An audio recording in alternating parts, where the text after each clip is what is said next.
the bank was totally gone. So there was nothing to say they had. But we still approached them and said, we would like to take over this bank. The journey since 1997 has been one thing or the other. And I'm happy that many years down the line, we look back and we're happy that we're audacious and bold to make them move at the time. That's why today in UBA, perseverance, resilience is a core virtue, a core attribute, a core value of ours, because we apply that early on in this journey. So that's how it all started. Leadership, according to Tom Peters, entails vision, enthusiasm, trust, verve, passion, and consistency. If there's one man who graciously combines these virtues, the name Tony Elumelu comes to mind. They say that success to a large extent is dependent on being at the right place at the right time.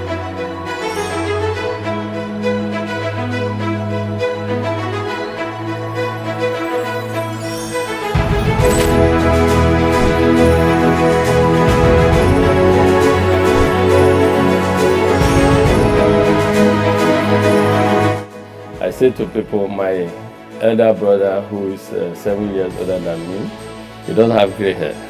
I have gray hair. My gray hair started from the merger because making it work, serving your customers, making sure that everyone in the universe or the institution, which was we have 428 branches at the time, that it was same level of service across board.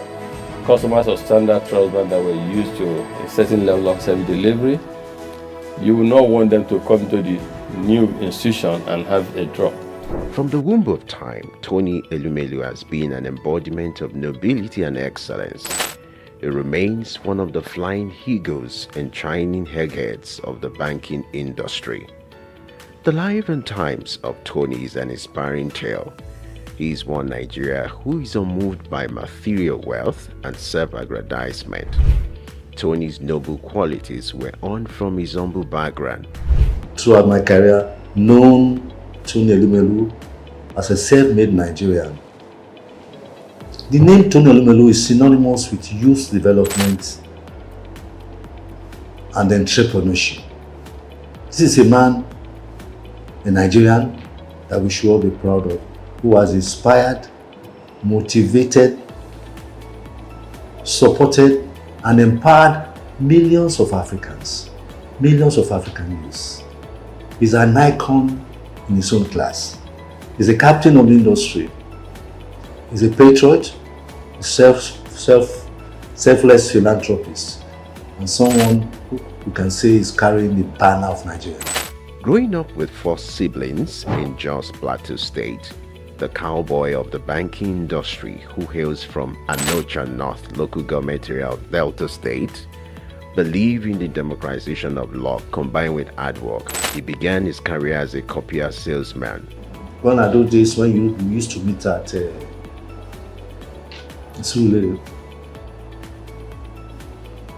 Akrele Street, I still have nostalgic memories of such meetings, and I hope one of these days I'll be able to meet Tony again for where we share a drink and talk about those glorious days.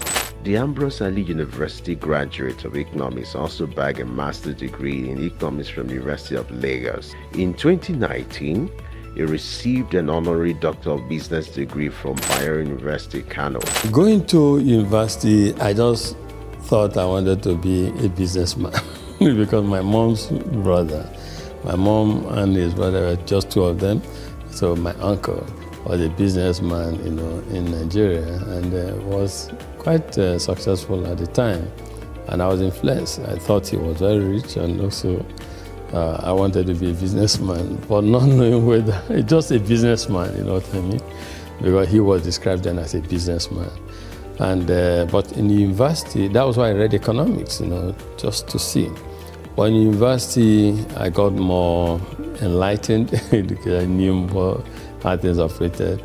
And the first degree, I was saying, I just wanted a good job that would give me the start. But when I came to do my master's at Unilag, being in urban or Unilag, a lot happening at the time. And that was the era of new generation banks, a lot happening. Our friends, in banking, our friends, some got jobs in some banks. And so that's all of us who were doing masters at the time. I did masters in economics. Who were doing masters at the time, we just became interested and fascinated. We were interested in working in a bank.